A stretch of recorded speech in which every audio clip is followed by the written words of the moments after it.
Saint Francis Xavier ಬಗ್ಗೆ ಒಂದು ವಿವಾದಾತ್ಮಕ ಹೇಳಿಕೆಯನ್ನು ಕೊಟ್ಟಿದ್ದಾರೆ. ರಾಹುಲ್ ಗಾಂಧಿಯಿಂದ ಹಿಡಿದು ಬಹುತೇಕ ನಾಯಕರು ಇವರ ಹೇಳಿಕೆಯನ್ನು ಖಂಡಿಸಿದ್ದಾರೆ. ಇನ್ನೊಂದು ಕಡೆ ಮಮತಾ ಬ್ಯಾನರ್ಜಿ ಅವರಿಗೆ ಜೈ ಶ್ರೀರಾಮ್ ಅನ್ನೋ ಘೋಷಣೆ ಕೇಳಿದ್ರೇನೆ ಆಗೋದಿಲ್ಲ.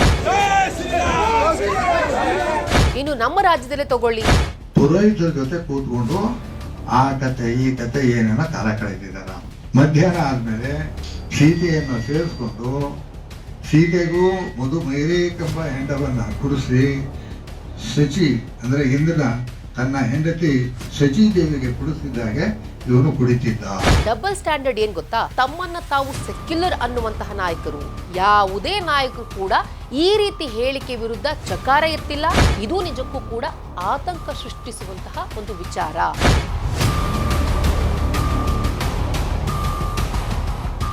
ನಮಸ್ಕಾರ ವೀಕ್ಷಕರೇ, ಹೊಸದಿಗಂತ ಡಿಜಿಟಲ್ ಚಾನಲ್ಗೆ ಸ್ವಾಗತ. ನಾನು ಜ್ಯೋತಿ ದಫೇದಾರ್. ನೀವೇನು ನಮ್ಮ ಚಾನೆಲ್ನ ಸಬ್ಸ್ಕ್ರೈಬ್ ಆಗಿಲ್ಲ ಅಂದ್ರೆ ಈ ಕೂಡಲೇ ಸಬ್ಸ್ಕ್ರೈಬ್ ಆಗಿ. ಗೋವಾದ ಮುಖಂಡ ಸುಭಾಷ್ ಅನ್ನೋರು ಸೇಂಟ್ ಫ್ರಾನ್ಸಿಸ್ ಝೇವಿಯರ್ ಬಗ್ಗೆ ಒಂದು ವಿವಾದಾತ್ಮಕ ಹೇಳಿಕೆಯನ್ನು ಕೊಟ್ಟಿದ್ದಾರೆ. ಅವರ ವಿರುದ್ಧ ಈಗ ಕೇಸ್ ದಾಖಲಾಗಿದೆ. ಈ ಒಂದು ಹೇಳಿಕೆ ವಿರುದ್ಧ ಈಗ ಗೋವಾದಲ್ಲಿ ಗಲಾಟೆ ಆಗ್ತಾ ಇದೆ. ಹಾಗೇನೆ ವಿವಾದದ ಜ್ವಾಲೆ ಭುಗಿಲಿದೆ. ಪೊಲಿಟಿಕಲ್ ಪ್ರೆಷರ್ ಇದೆ ಅಲ್ಲಿ. ಕಾಂಗ್ರೆಸ್ ನಾಯಕ ರಾಹುಲ್ ಗಾಂಧಿಯಿಂದ ಹಿಡಿದು ಬಹುತೇಕ ನಾಯಕರು ಇವರ ಹೇಳಿಕೆಯನ್ನು ಖಂಡಿಸಿದ್ದಾರೆ. ಅಲ್ಲಿ ವಿವಾದದ ಜ್ವಾಲೆ ಹತ್ಕೊಂಡ ಹಾಗೇನೆ ಆ ಮುಖಂಡರು ಅನಿವಾರ್ಯವಾಗಿ ಭೂಗತರಾಗಿದ್ದಾರೆ, ತಲೆ ಮರೆಸ್ಕೊಂಡು ಹೋಗಿದ್ದಾರೆ.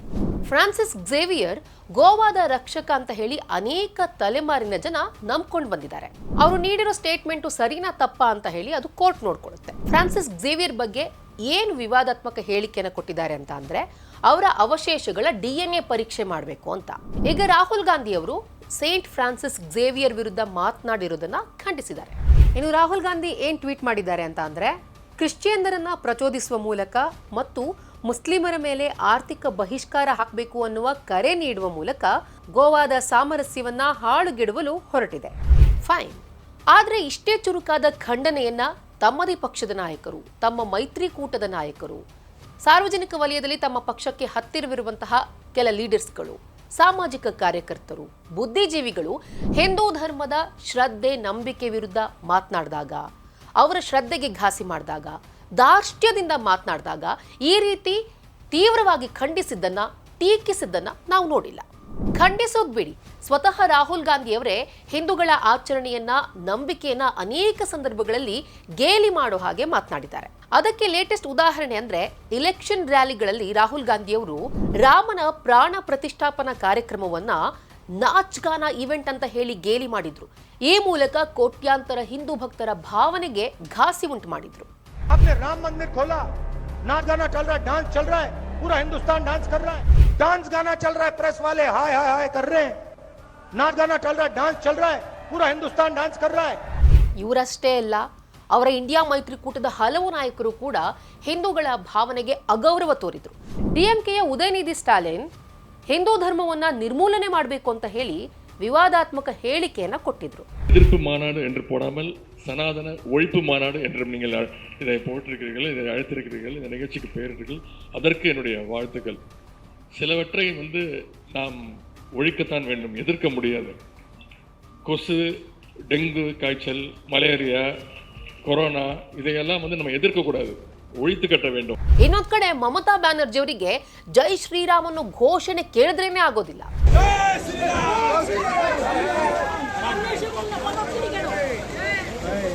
ಇನ್ನು ರಾಹುಲ್ ಗಾಂಧಿ ಲೋಕಸಭೆಯಲ್ಲಿ ಹಿಂದೂಗಳು ವಯೋಲೆಂಟ್ ಅನ್ನೋ ರೀತಿಯಲ್ಲಿ ವಿವಾದಾತ್ಮಕ ಹೇಳಿಕೆಯನ್ನ ನೀಡಿದ್ರು. और जो लोग अपने आप को हिंदू कहते हैं वो 24 घंटा हिंसा हिंसा हिंसा, नफरत नफरत नफरत, असत्य सत्य असत्य.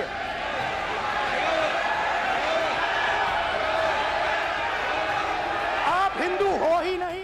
ಅಖಿಲೇಶ್ ಯಾದವ್ ನೇತೃತ್ವದ ಸಮಾಜವಾದಿ ಪಕ್ಷದ ಸ್ವಾಮಿ ಪ್ರಸಾದ್ ಮೌರ್ಯ ಅನ್ನೋ ನಾಯಕ ಹಿಂದೂ ಧರ್ಮ ವಂಚನೆಯಿಂದ ಕೂಡಿದೆ ಅಂತ ಹೇಳಿ ಇಲ್ಲಸಲ್ಲದ ಮಾತನಾಡಿದ್ರು. अगर स्वामी प्रसाद मौर्य कहते हैं हिंदू धर्म धर्म नहीं है बल्कि एक धोखा है, और जिसे हम हिंदू धर्म कहते हैं वो कुछ लोगों के लिए धंधा है. ಇನ್ನೊಂದು ಉದಾಹರಣೆ ನೋಡಿ.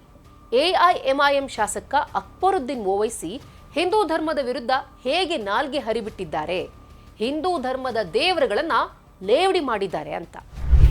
ये लोगों के खुदायां हैं,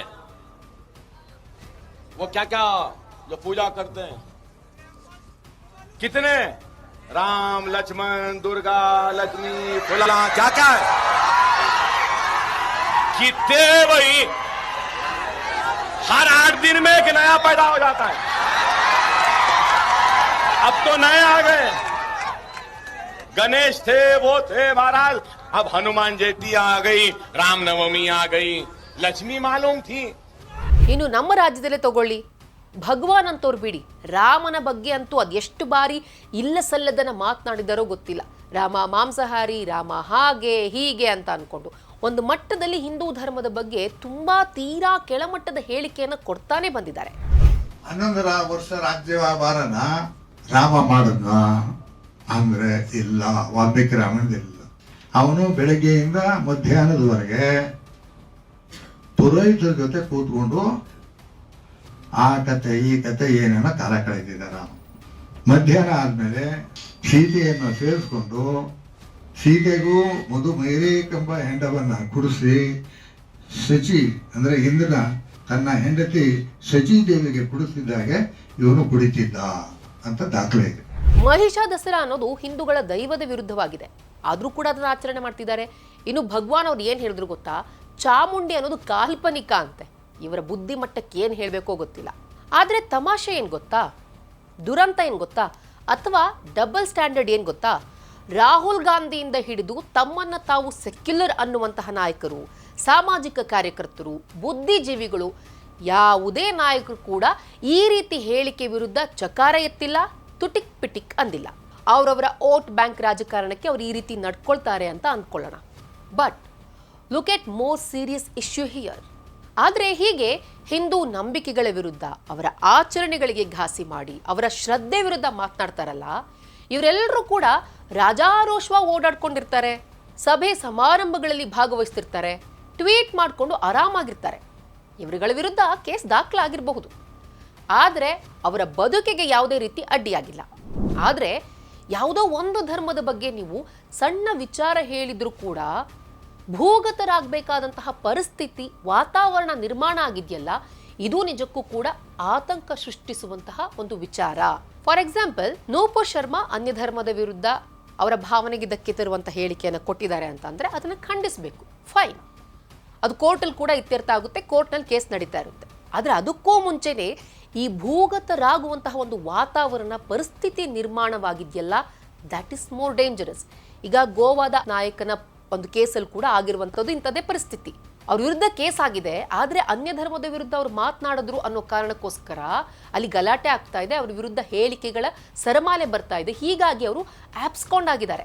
ಈ ರೀತಿ ತಲೆಮರೆಸಿಕೊಳ್ಳುವಂತಹ ವಾತಾವರಣ ಏನು ಸೃಷ್ಟಿಯಾಗ್ತಾ ಇದೆಯಲ್ಲ, ಈ ರೀತಿ ಹೇಳಿಕೆ ಕೊಟ್ಟವರು ಬದುಕೋದಕ್ಕೆ ನಾಲಾಯಕ್ ಅನ್ನೋ ಪರಿಸ್ಥಿತಿ ಏನು ಕ್ರಿಯೇಟ್ ಆಗ್ತಿದೆಯಲ್ಲ, ದಟ್ ಇಸ್ ಮೋರ್ ಡೇಂಜರಸ್. ಇದ್ರ ಬಗ್ಗೆ ನಾವು ಯೋಚನೆ ಮಾಡಬೇಕಾದಂತಹ ಪರಿಸ್ಥಿತಿ ಈಗ ಉದ್ಭವವಾಗಿದೆ. ಇದನ್ನ ನಾವು ಪ್ರಶ್ನೆ ಮಾಡಬೇಕಾಗಿದೆ.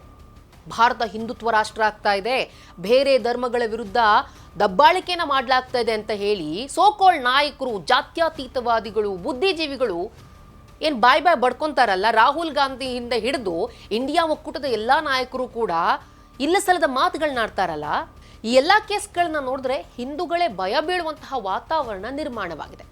ಇದಕ್ಕೆಲ್ಲ ಮೂಲಭೂತವಾದ ಕಾರಣ ಅಂತ ಅಂದ್ರೆ that is political double standard. So ಈ ರೀತಿ ಹೇಳಿಕೆಗಳನ್ನ ಏನು ಕೊಡ್ತಿದ್ದೀರಲ್ಲ, I just want to remind you one thing. Atal Bihari Vajpayee ಅವರು ಒಂದು ಮಾತನ್ನ ಹೇಳಿದ್ರು, ಇವತ್ತು ಭಾರತ ದೇಶ ಜಾತ್ಯತೀತ ದೇಶ ಆಗಿದೆ ಅಂತ ಅಂದ್ರೆ ಅದಕ್ಕೆ ಪ್ರಮುಖ ಕಾರಣ ಹಿಂದೂಗಳು ಸೆಕ್ಯುಲರ್ ಆಗಿರೋದು. ಇದನ್ನ ನೀವುಗಳು ಅರ್ಥ ಮಾಡ್ಕೊಳ್ಬೇಕು. Think about it.